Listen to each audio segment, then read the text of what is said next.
Good morning, afternoon, or evening, everybody. I haven't said for some time, particularly for the children, I've reminded you to come into this room, to listen to this, to watch this. If you want to watch it, you've got to wash your hands. You've got to wash your hands. I mean, I can't stress the importance enough of washing your hands vigorously. Right in there, both sides, nail brush on the nails. Wash your hands every day, at least 10 times. Okay, so back to the Hobbit and our intrepid Bilbo Baggins and the dwarves. Now, they seem to have escaped the latest problems that they were in the battles. Let's see where they get to now. Chapter 10, A Warm Welcome. The day grew lighter and warmer as they floated along. After a while, the river rounded a steep shoulder of land that came down upon their left. Under its rocky feet, like an inland cliff, the deepest stream had flowed lapping and bubbling. Suddenly the cliff fell away, the shores sank, the trees ended. Then Bilbo saw a sight. The lands opened wide about him, filled with the waters of the river, which broke up and wandered in 100 winding courses, or halted in marshes and pools dotted with isles on every side. But still a strong water flowed on steadily through the midst, and far away, its dark head in a torn cloud, there loomed the mountain. Its nearest neighbours to the northeast and the tumbled land that joined it to them could not be seen. All alone it rose and looked across the marshes to the forest. The lonely mountain. Bilbo had come far and through many adventures to see it, and now he did not like the look of it in the least. As he listened to the talk of the raftmen and pieced together the scraps of information they left fall, he soon realised that he was very fortunate ever to have seen it at all, even from this distance. Dreary as had been his imprisonment and unpleasant as was his position, to say nothing of the poor dwarves underneath him, still he had been more lucky than he had guessed. The talk was all of the trade that came and went on the waterways and the growth of the traffic on the river as the roads out of the east towards Mirkwood vanished or fell into disuse, and of the bickerings of the lakemen and the wood elves about the upkeep of the forest river and the care of the banks. Those lands had changed much since the days when dwarves dwelt in the mountain, days which most people now remembered only as a very shadowy tradition. They had changed even in recent years, and since the last news that Gandalf had had of them. Great floods and rains had swollen the waters that flowed east, and there had been an earthquake or two, which some were inclined to attribute to the dragon, alluding to him chiefly with a curse and an ominous nod in the direction of the mountain. The marshes and bogs had spread wider and wider on either side. Paths had vanished, and many a rider and wanderer too, if they had tried to find the lost ways across. The elf road through the wood, which the dwarves had followed on the advice of Bjorn, now came to a doubtful and little used end at the eastern edge of the forest. Only the river offered any longer a safe way from the skirts of Mirkwood in the north to the mountain-shadowed plains beyond, and the river was guarded by the wood elves' king. So you see, Bilbo had come in the end by the only road that was any good. It might have been some comfort to Mr. Baggins shivering on the battles if he'd known that news of this had reached Gandalf far away and given him great anxiety, and that he was in fact finishing his other business, which does not come into this tale, and getting ready to come in search of Thorin's company. But Bilbo did not know it. All he knew was that the river seemed to go on and on and on forever, and he was hungry and had a nasty cold in the nose, and did not like the way the mountain seemed to frown at him and threaten him as it drew ever nearer. After a while, however, the river took a more southerly course, and the mountain receded again, and at last, late in the day, the shores grew rocky. The river gathered all its wandering waters together into a deep and rapid flood, and they swept along at great speed. The sun had set when turning with another sweep towards the east. The forest river rushed into the long lake. There it had a wide mouth with stony cliff-like gates on either side whose feet were piled with shingles. the long lake. Bilbo had never imagined that any water that was not the sea could look so big. It was so wide that the opposite shores looked small and far, but it was so long that its northerly end, which pointed towards the mountain, could not be seen at all. Only from the map did Bilbo know that away up there, where the stars of the Wain were already twinkling, the running river came down into the lake from Dale, and with the forest river filled with deep waters, what must once have been a great deep rocky valley. At the southern end, the doubled waters poured out again, and high waterfalls and ran over high waterfalls and ran hurriedly to unknown lands. In the still evening, the noise of the falls could be heard like a distant roar. Not far from the mouth of the forest river was the strange town he heard the elves speak of in the king's cellar. It was not built on the shore, though there were a few huts and buildings there, but right out on the surface of the lake, protected from the swirl of the entering river by a promontory of rock which formed a calm bay. A great bridge, made of wood, ran out to where huge piles made of forest trees was built a busy wooden town, not a town of elves, but of men, who still dared to dwell here under the shadow of the distant Dragon Mountain. They still throve on the trade that came up the great river from the south, and was carted past the falls to their town. But in the great days of old, when Dale in the north was rich and prosperous, they had been wealthy and powerful, and there had been fleets of boats on the waters, and some were filled with gold, and some with warriors in armour, and there had been wars and deeds which were now only a legend. The rotting piles of a greater town could still be seen along the shores when the water sank in a drought. But men remembered little of all that, though some still sang old songs of the dwarf kings of the mountain, Thror and Thrain, and the race of Durin, and of the coming of the dragon, and the fall of the lords of Dale. Some sang too that Thror and Thrain would come back one day, and gold would flow in rivers through the mountain gates, and all that land would be filled with new song and new laughter. But this pleasant legend did not much affect their daily business. As soon as the raft of barrels came in sight, boats rolled out from the piles of the town, and voices hailed the raft steerers. Then ropes were cast and oars were pulled, and soon the raft was drawn out of the current of the forest river and towed away round the high shoulder of rock into the little bay of Lake Town. There it was moored not far from the shoreward head of the great bridge. Soon men would come up from the south and take some of the casks away, and others they would fill with goods they had brought to be taken back up the stream to the wood elves' home. In the meanwhile, the barrels were left afloat, while the elves of the raft and the boatmen went to feast in Lake Town. They would have been surprised if they could have seen what happened down by the shore after they had gone and the shades of night had fallen. First of all, a barrel was cut loose by Bilbo and pushed to the shore and opened. Groans came from inside, and out crept a most unhappy dwarf. Wet straw was in his draggled beard. He was so sore and stiff, so bruised and buffeted, he could hardly stand or stumble through the shallow water to lie groaning on the shore. He had a famished and a savage look, like a dog that had been chained and forgotten in a kennel for a week. It was Thorin, but you could only have told it by his golden chain and by the colour of his now dirty and tattered sky-blue hood with its tarnished silver tassel. It was some time before he would be even polite to the Hobbit. "Well, are you alive or are you dead?" asked Bilbo, quite crossly. Perhaps he had forgotten that he had at least one good meal more than the dwarfs, and also the use of his arms and legs, not to speak of a greater allowance of air. "Are you still in prison, or are you free?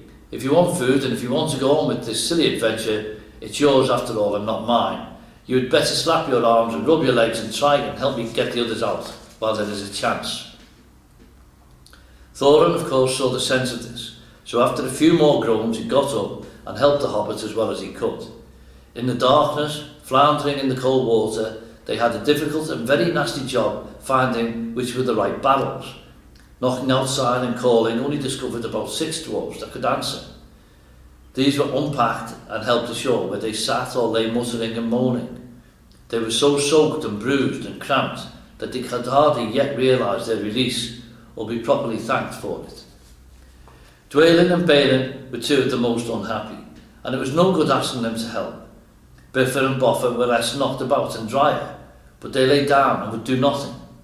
Philly and Killy, however, who were young for dwarfs, and had also been packed more neatly with plenty of straw into smaller casks, came out more or less smiling, with only a bruise or two, and a stiffness that soon wore off.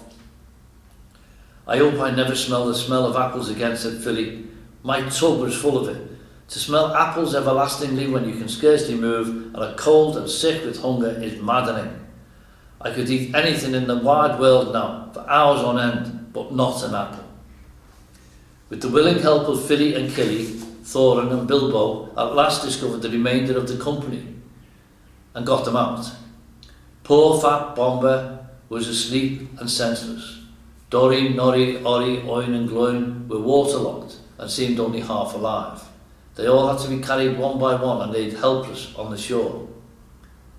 "Well, here we are," said Thorin, "and I suppose we ought to thank our stars and Mr. Baggins. I'm sure he has a right to expect it, though I wish he could still have arranged a more comfortable journey. Still, all very much at your service once more, Mr. Baggins. No doubt we shall feel properly grateful when we are fed and recovered. In the meanwhile, what next?" "I suggest Lake Town," said Bilbo. "What else is there?" Nothing else could, of course, be suggested. So leaving the others, Thorin, Philly and Killy and the Hobbit went along the shore to the great bridge. There were guards at the head of it, but they were not keeping very careful watch, for it was so long since there had been any real need. Except for occasional squabbles about river trolls, they were friends with the Wood Elves. Other folk were far away, and some of the younger people in the town openly doubted the existence of any dragon in the mountain and laughed at the greybeards and Ganners, who said that they'd seen him flying in the sky in their young days. That being so, it is not surprising that the guards were drinking and laughing by a fire in their hut and did not hear the noise of the unpacking of the dwarfs or the footsteps of the 4 scouts. Their astonishment was enormous, and Thorin Oakenshield stepped in through the door. "Who are you and what do you want?" they shouted, leaping to their feet and groping for weapons. "Thorin, son of Thrain, son of Thrall, king under the mountain," said the dwarf in a loud voice, and he looked it, in spite of his torn clothes and draggled hood. The gold gleamed on his neck and waist. His eyes were dark and deep. "I have come back. I wish to see the master of your town." Then there was tremendous excitement. Some of the more foolish ran out of the hut as if they expected the mountain to go golden in the night and all the waters of the lake turn yellow right away. The captain of the guard came forward. "And who are these?" he asked, pointing to Philly and Killy and Bilbo. "The sons of my father's daughter," answered Thorin, "Philly and Killy, of the race of Dorim, and Mr. Baggins, who has travelled with us out of the west." "If you come in peace, lay down your arms," said the captain. "We have not," said Thorin, and it was true enough. Their knives had been taken away from them by the Wood Elves, and the great sword Orcris too. Bilbo had his short sword hidden as usual, but he said nothing about that. "We have no need of weapons, who return at last to our own as spoken of old, nor could we fight against so many. Take us to your master." "He is at feast," said the captain. "Then all the more reason for taking us to him," burst in Philly, who was getting impatient at these solemnities. "We are worn and famished after our long road, and we have sick comrades. Now make haste, and let us have no more words, or your master may have something to say to you." "Follow me then," said the captain, and with 6 men about them, he led them over the bridge, through the gates, and into the marketplace of the town. This was a wide circle of quiet water, surrounded by the tall piles on which were built the great houses, and by long wooden quays, with many steps and ladders going down to the surface of the lake. From one great hall shone many lights, and there came the sound of many voices. They passed its doors and stood blinking in the light, looking at long tables filled with folk. I am Thorin, son of Thrain, son of Thror, king under the mountain. I return, cried Thorin in a loud voice from the door, before the captain could say anything. All leaped to their feet. The master of the town sprang from his great chair, but none rose in greater surprise than the raftmen of the elves, who were sitting at the lower end of the hall, pressing forward before the master's table. They cried, "These are prisoners of our king that have escaped, wandering vagabond dwarves that could not give any good account of themselves, sneaking through the woods and molesting our people." "Is this true?" asked the master. As a matter of fact, he thought it far more likely than the return of the king under the mountain, if any such person had ever existed. "It is true that we were wrongfully waylaid by the Elven King and imprisoned without a cause as we journeyed back to our own land," answered Thorin. "But loch nor bar may hinder the homecoming spoken of old. Nor is this town in the Wood Elves' realm. I speak to the master of the town of the men of the lake, not to the raftmen of the king." Then the master hesitated and looked from one to the other. The Elven King was very powerful in these parts, and the master wished for no enmity with him, nor did he think much of old songs, giving his mind to trade and souls, to cargoes and gold, to which habit he owed his position. Others were of different mind, however, and quickly the matter was settled without him. The news had spread from the doors of the hall like fire through all of the town. People were shouting inside the hall and outside it. The quays were thronged with hurrying feet. Some began to sing snatches of old songs concerning the return of the king under the mountain, that it was Thror's grandson, not Thror himself, that had come back, did not bother them at all. Others took up the song, and it rolled loud and high over the lake. "The king beneath the mountains, the king of carven stone, the lord of silver fountains shall come into his own. His crown shall be upholden, his harp shall be restrung, his halls shall echo golden to songs of yore resung. The woods shall wave on mountains and grass beneath the sun. His wealth shall flow in fountains and the rivers golden run. The streams shall run in gladness, the lakes shall shine and burn. All sorrow fail and sadness at the mountain king's return." So they sang, or very like that, only there was a great deal more of it, and there was much shouting as well as the music of harps and of fiddles mixed up with it. Indeed, such excitement had not been known in the town in the memory of the oldest grandfather. The wood elves themselves began to wonder greatly and even to be afraid. They did not know, of course, how Thorin had escaped, and they began to think their king might have made a serious mistake. As for the master, he saw there was nothing else for it but to obey the general clamour, for the moment at any rate, and to pretend to believe that Thorin was what he said. So he gave up to him his own great chair, and set Fili and Kili beside him in places of honour. Even Bilbo was given a seat at the high table, and no explanation of where he came in. No songs had alluded to him, even in the obscurest way, was asked for in the general bustle. Soon afterwards, the other dwarfs were brought into the town amid scenes of astonishing enthusiasm. They were all doctored and fed and housed and pampered in the most delightful and satisfactory fashion. A large house was given up to Thorin and his company.